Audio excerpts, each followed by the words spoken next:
Okay, y'all, so I've got a real quick, easy, and cheap meal idea for you.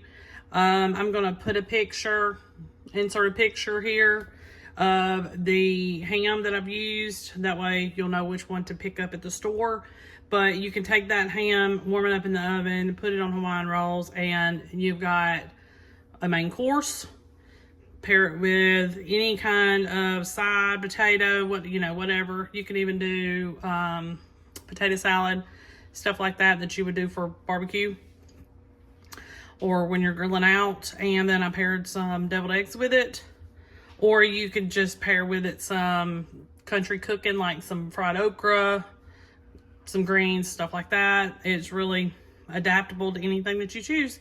It's real easy, cheap, and my family usually enjoys it pretty much, so I try to have it several times throughout the year. Make sure you like and subscribe. I'll see you next time. Hey y'all, welcome back to my channel. I just wanted to give you another quick supper idea. If you've ever got just a few pieces of chicken laying around, preferably chicken breast, boneless, skinless, you can soak them for about 8 hours or so in pickle juice and roll them in some, I cut mine up into bites. You don't have to do that. You can roll them in some cornstarch, fry them up, season them, just however you want them. I just do salt and pepper. I paired this with some mashed potatoes and some okra, and tonight we're going to have pickled chicken bites. It gives the chicken a lot of flavor, and it's worth trying. My family loves it, so it's really good. It's even good on a salad. It's just really good. To me, it's better than Chick-fil-A.